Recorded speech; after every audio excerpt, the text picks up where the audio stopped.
35 বছর ধরে অপেক্ষা করেছেন কবে ভারতের নাগরিকত্ব পাবেন, যেটা বলা হচ্ছে দত্ত পরিবারের তরফ থেকে। অমর দত্ত তিনি বলছেন 71-এর মুক্তিযুদ্ধের সময় বাংলাদেশ ছেড়ে এদেশে এ রাজ্যে চলে এসেছিলেন। এত বছর ধরে তারা লড়াই করে গিয়েছেন, বিভিন্ন নথিপত্র তারা সামনে এনেছেন এবং শেষ পর্যন্ত CAA এর মাধ্যমে তারা ভারতের নাগরিকত্ব পেলেন। অমরবাবু এবং তাঁর স্ত্রী তারা ধন্যবাদ জানাচ্ছেন কেন্দ্রীয় সরকারকে এবং সেই সঙ্গে তারা এই কথা বলতেও ভুলছেন না যে ভোট রাজনীতির বিষয়টি সামনে রেখে রাজ্যের সরকার বেশ কিছু ক্ষেত্রে তোষণ চালিয়ে যাচ্ছে। উনি কথা দিয়েছেন, কথা রেখেছেন। দীর্ঘ 35 বছরের সার্টিফিকেট হাতে পাওয়ার পরে ভীষণ আনন্দ পেয়েছি এবং একটু স্বস্তির নিঃশ্বাস ফেলার জন্য একটা জায়গা আছে, খুব ভালো লাগছে।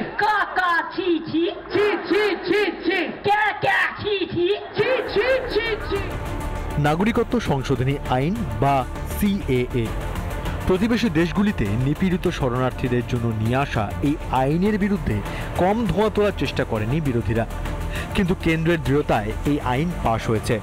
আর তারপর থেকেই নিঃশব্দে নাগরিকত্বের ক্ষেত্রে বিপ্লব ঘটিয়েছে CAA। সরকারের সিটিজেনশিপ অ্যামেন্ডমেন্ট অ্যাক্টের মাধ্যমে এবার নাগরিকত্ব পেলেন কলকাতার বাসিন্দা। ৩০ বছর পর অবশেষে মুখে হাসি ফুটল। এই মুহূর্তে দেখতে পাচ্ছেন অমর দত্ত এবং গৌরী দত্ত, এনারা বাগুইয়াটিতে থাকেন, গত কয়েক দশক ধরে লড়াই চালিয়েছিলেন। অবশেষে তারা স্বস্তি তাদের কাছে। অমরনাথ দত্ত ও গৌরী দত্তের মতো যারা পরিচয়হীন হয়ে থেকেছেন এতগুলো বছর, পড়ে পাওয়া 14 আনার মতো বিভিন্ন রাজনৈতিক দল যাদের শুধু বঞ্চনাই করেছে, তারাও আজ CAA এর দৌলতে মাথা উঁচু করে বলতে পারছেন আমরা ভারতীয়। এই আতঙ্ক নিয়ে আমরা 35 বছর আমরা বুকে যন্ত্রণা বয়ে বেরিয়েছি এবং অবশেষে মোদী এবং অমিত শাহ যে মানুষকে কথা দিয়েছেন CAA এর মাধ্যমে, উনি কথা দিয়েছেন, কথা রেখেছেন।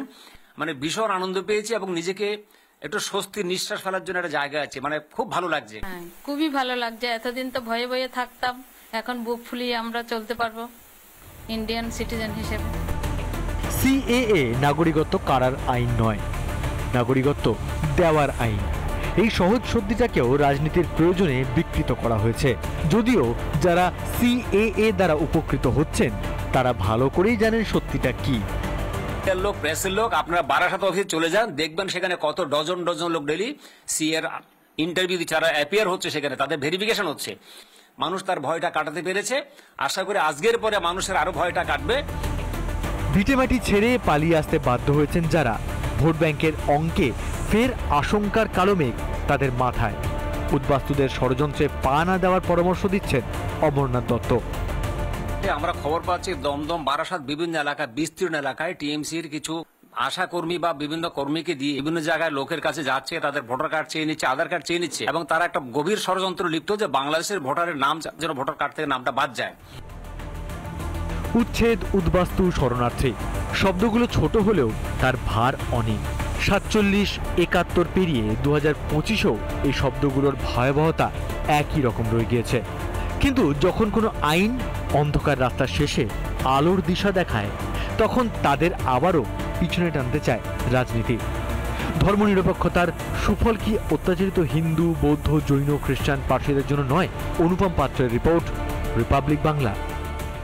নানা ধরনের কন্টেন্ট দেখার জন্য লাইক করুন, শেয়ার করুন আমাদের ফেসবুক পেজ, সাবস্ক্রাইব করুন আমাদের ইউটিউব চ্যানেল।